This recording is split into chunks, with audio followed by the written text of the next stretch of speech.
Woi, lagi santai kawan. Pakai. Ela-ela dunia kawan santai. Halo teman-teman, perkenalkan nama aku Fatin Albian Tanjung. Aku adalah mahasiswa semester 3 jurusan manajemen di Universitas Islam Negeri Sumatera Utara. Kali ini aku ingin membuat sebuah video pembelajaran untuk menjelaskan mengenai pendapatan nasional keseimbangan. Nah, apa sih itu pendapatan nasional keseimbangan? Tonton videonya sampai habis ya. Baiklah, saya akan menjelaskan terlebih dahulu mengenai definisi pendapatan nasional. Apa sih pendapatan nasional itu? Pendapatan nasional adalah total nilai dari semua barang dan jasa yang dihasilkan dalam suatu ekonomi selama waktu tertentu. Biasanya dalam kurun waktu 1 tahun. Dengan kata lain, ini adalah akumulasi total dari semua pendapatan yang diperoleh oleh individu dan perusahaan di suatu negara.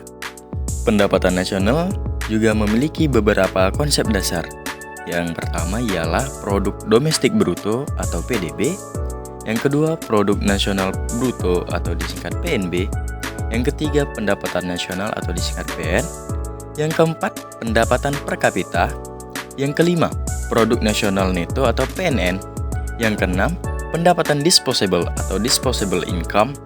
Yang ketujuh, PDB real dan PDB nominal. Lanjut, keseimbangan pendapatan nasional. Keseimbangan pendapatan nasional adalah suatu kondisi di mana total pendapatan yang dihasilkan dalam suatu perekonomian sama persis dengan total pengeluaran yang dilakukan. Ada mengaruhi keseimbangan pendapatan nasional, yaitu mengenai konsumsi. Jumlah konsumsi oleh rumah tangga merupakan salah satu faktor terbesar yang dapat mempengaruhi keseimbangan pendapatan nasional. Dan begitu juga dengan investasi, mau itu dari sektor swasta ataupun pemerintah, juga dapat mempengaruhi keseimbangan pendapatan nasional. Pengeluaran pemerintah, belanja pemerintah untuk barang ataupun jasa yang serta program sosial berperan besar dalam mempengaruhi pendapatan nasional. Begitu juga dengan ekspor dan impor. Ekspor yang tinggi dapat meningkatkan pendapatan nasional, sementara impor sebaliknya. Selanjutnya, tabungan. Tingkat tabungan masyarakat juga dapat mempengaruhi investasi di dalam negeri. Kebijakan moneter dan fiskal juga dapat mempengaruhi pendapatan nasional. Kebijakan moneter yang longgar bisa meningkatkan konsumsi dan investasi, sementara kebijakan fiskal yang ekspansif juga bisa merangsang pertumbuhan ekonomi. Lalu, produktivitas dan teknologi. Peningkatan produktivitas dan adopsi teknologi baru dapat meningkatkan kapasitas produksi dan menghasilkan pendapatan yang lebih tinggi.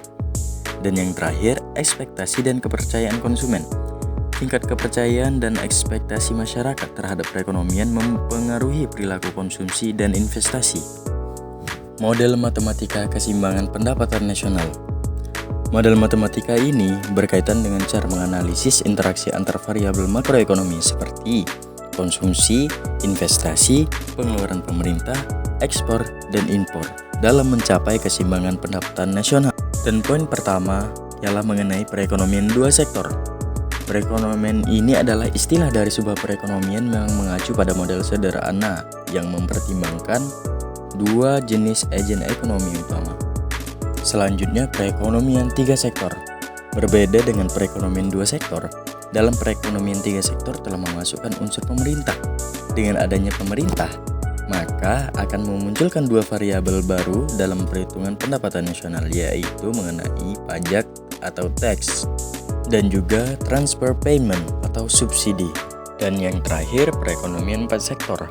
Perekonomian ini juga disebut perekonomian terbuka yang merujuk pada negara yang memiliki interaksi ekonomi dengan negara lain. Dan 4 sektor yang dimaksud ialah sektor rumah tangga, sektor perusahaan, sektor pemerintah, dan yang terakhir, sektor luar negeri. Oke teman-teman, kita lanjut ke pembahasan yang terakhir. Implikasi keseimbangan pendapatan nasional perekonomian. Keseimbangan pendapatan nasional terjadi ketika total produksi barang dan jasa dalam suatu perekonomian atau penawaran agregat sama dengan total permintaan atas barang dan jasa tersebut atau permintaan agregat. Kondisi ini merupakan titik ideal dalam perekonomian, di mana tidak ada tekanan inflasi maupun deflasi. Pendapatan nasional ini sangat luas dan mencakup berbagai aspek kehidupan ekonomi, antara lain stabilitas ekonomi. Dengan harga yang stabil, daya beli masyarakat lebih terjaga. meningkatkan kepercayaan konsumen dan investor terhadap perekonomian. Yang kedua, distribusi pendapatan yang lebih merata. Keseimbangan yang baik dalam pendapatan nasional mendukung distribusi pendapatan yang lebih adil, terutama jika ditopang oleh kebijakan pemerintah yang mendukung pemerataan. Yang ketiga, pengangguran yang terkendali. Dalam kondisi keseimbangan, perekonomian beroperasi mendekati kapasitas maksimal, yang memungkinkan tercapainya tingkat pengangguran alami atau pengangguran yang minimal. Artinya, sebagian besar orang yang mencari pekerjaan dapat bekerja dan sumber daya manusia digunakan secara efisien sehingga tingkat pengangguran dapat ditekan. Yang keempat, nilai tukar yang stabil. Stabilitas pendapatan nasional seringkali disertai dengan stabilitas nilai tukar mata uang, karena keseimbangan ekonomi dalam negeri meningkatkan kepercayaan terhadap ekonomi secara keseluruhan. Selanjutnya yang terakhir, pertumbuhan ekonomi berkelanjutan. Ketika pendapatan nasional stabil, perekonomian dapat tumbuh secara konsisten dan berkelanjutan, tanpa tergantung pada kebijakan stimulus yang berlebihan atau utang yang tinggi. Ini mendorong investasi jangka panjang dan produktivitas, menciptakan fondasi kuat untuk pertumbuhan ekonomi yang stabil. Kesimpulannya, pendapatan nasional keseimbangan adalah tingkat pendapatan nasional di mana total permintaan agregat sama dengan total penawaran agregat. Pada tingkat ini, tidak ada kecenderungan untuk perubahan dalam tingkat produksi atau pendapatan, karena semua barang dan jasa yang diproduksi dalam perekonomian dibeli oleh konsumen, pemerintah, investor, dan sektor luar negeri. Kesimpulan tentang pendapatan nasional keseimbangan adalah bahwa perekonomian mencapai keseimbangan ketika total pengeluaran seimbang dengan total output. Baiklah, cukup sampai sini penjelasan saya. Terima kasih kepada teman-teman yang sudah menonton video saya sampai habis. Walaupun ada penjelasan yang kurang jelas, saya mohon maaf. Pergi ke pasar membeli ikan. Ikannya dibawa ke ruang rapat. Sudah panjang lebar materi ini saya jelaskan. Semoga ini bisa menjadi manfaat. Terima kasih. Saya ucapkan kepada kalian semua, wassalamualaikum warahmatullahi wabarakatuh.